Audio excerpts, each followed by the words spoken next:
Hello, Hans. Thank you for coming to talk to VOA Georgia. This is a pleasure to have you. Hans, დიდი მადლობა მობრძანებისთვის, ჩვენთვის ეს ნამდვილი პატივია. Თქვენს ერთ-ერთ ბოლო კვლევასთან დაკავშირებით ვისაუბრებთ, რომელმაც სამხრეთ კავკასიის ქვეყნებში საბჭოთა კავშირის დაშლის შემდეგ ბოლო 20 წლის მანძილზე მოსახლეობის დამოკიდებულება შეისწავლა. რამდენად საერთო ან განმასხვავებელი შეხედულებები გამოიკვეთა ამ ქვეყნებში არსებული მდგომარეობის, პროგრესის, გამოწვევების მიმართ. They feel about the dissolution of the Soviet Union and the years of independence. Thank you. Yeah, that's a very good question. I think in general the მადლობთ ამ კითხვისთვის. ეს მართლაც საინტერესო სფეროა. ძირითადად ამ ქვეყნებში გამოკითხული მოსახლეობის აბსოლუტური უმრავლესობა კმაყოფილია და დადებითად აფასებს დამოუკიდებლობის მოპოვების ფაქტს. ამ ადამიანებს არ უნდათ წარსულის დაბრუნება და საბჭოთა კავშირში ცხოვრება. რაც ჩვენი კვლევის შედეგებს მართლაც განასხვავებს რუსეთში სხვადასხვა ორგანიზაციების მიერ ჩატარებული ანალოგიური კვლევის შედეგებისგან, სადაც გამოკითხულები უარყოფითად აფასებენ საბჭოთა კავშირის დანგრევას. ამას გარდა ჩვენს კვლევაში გამოკითხულებმა შეხედულებები დააფიქსირეს თავიანთი ქვეყნების დღევანდელობის მიმართ. ამ პოზიციის საუკეთესო შეფასებაა კითხვა, რომელმაც პერმანენტული ემიგრაციის სურვილები გამოავლინა. საქართველოდან პერმანენტული ემიგრაციის სურვილი გამოკითხულთა 7%-ს აქვს. აზერბაიჯანში ამ კითხვას დადებითად 20%-მა უპასუხა, სომხეთში კი 30%-მა. რაც შესაბამისად ამ ხალხის უკმაყოფილებასაც აჩვენებს ბოლო 20 წლის განმავლობაში განვითარებული მოვლენებით და ცხოვრების დონით.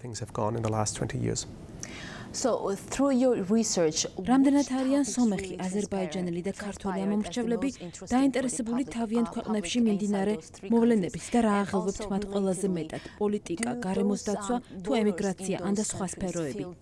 We see again a different situation, and one of the ways of illustrating that is through a question. ამ კითხვაზე პასუხის მისაღებად საუკეთესო საშუალებაა ამ ქვეყნებში გამოკითხებით მიღებული რამდენიმე შეხედულების გაანალიზება.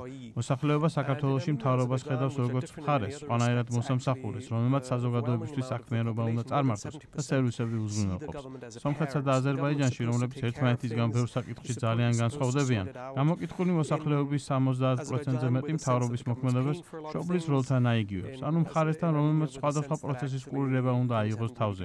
საქართველოში ხალხი უფრო მეტად პრეტენზიული, მომთხოვნია. შესაბამისად, ქართველი აუდიტორია ძალიან ჩართულია ქვეყანაში მიმდინარე პროცესებში. სომხეთში ეს ხალხი ნაწილობრივ არის ჩართული და დაინტერესებული. აზერბაიჯანში კი მოსახლეობა იმ სიმდიდრით ამაყობს, რომელიც ნავთობ რესურსებით შედის ქვეყანაში. And Azerbaijan currently enjoying the wealth that comes in from having a lot of oil. That's very interesting, and also relatedly, ჩვენთვის საინტერესოა თუ რამდენად კარგად არის გათვითცნობიერებული რეგიონის მოსახლეობა სოფლიოში მიმდინარე მოვლენებში და რამდენად უბიძგებთ მათ ეს ცოდნა საკუთარი ქვეყნების ცხოვრებაში უფრო მეტად იყვნენ ჩართული და აფიქსირონ საკუთარი აზრი, ამ მთავრობის ანგარიშვალდებულება უზრუნველყოფენ. The curious thing that turned out that specifically in Georgia რესპონდენტებს კითხვაც დაუსვით და საინტერესოა, რომ აღმოჩნდა, რომ საქართველოში ადამიანები ყველაზე კარგად უცხოეთში მიმდინარე მოვლენების შესახებ არიან ინფორმირებული. მათ მეტნაკლები წარმოდგენა აქვთ საქართველოს შიგნით მიმდინარე ამბებში და ყველაზე ნაკლები მათ საკუთარი უბნების და ადგილობრივი ცხოვრების შესახებ იციან. თუმცა აქ არ უნდა დაგვაუწყდეს ის, რომ მათთვის ადგილობრივ დონეზე არსებული პრობლემებიდან უმუშევრობა, სამსახურის შოვნა და სიღარიბის დაძლევა ყველაზე მნიშვნელოვანი პრობლემებია. What do you think Georgia will need? საქართველოს შემთხვევაში, რა უნდა გააკეთოს ამ ქვეყანამ მომდევნო რამდენიმე წლის განმავლობაში, რათა დემოკრატიზაციის განვითარება და გაძლიერება შესძლოს?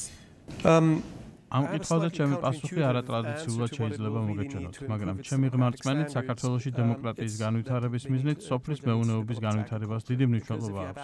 ეს გაუმჯობესებდა ცხოვრების დონეს სოფლად, შექმნიდა შემოსავლის წყაროებს და დაასაქმებდა ხალხს. შესაბამისად, ყველა სოფლად და ქალაქად საზოგადოების ცხოვრებაში იქნება ჩართული, რაც მხოლოდ კარგია. მეორე პასუხიც მაქვს. ქართველები უფრო აქტიურად უნდა ჩაებან საკუთარი ქვეყნის განვითარებაში, გაწევრიანდნენ პარტიებში, დააფიქსირონ საკუთარი პოზიცია ადგილობრივი პრობლემების დასაწყვეტად და განახორციელონ საკუთარი ინიციატივები. მთავრობა ვერ გადაწყვეტს ყველა პრობლემას. საბოლოო ჯამში ქართველმა ხალხმა უნდა განსაზღვროს თუ რა გზით უნდა მას განვითარება.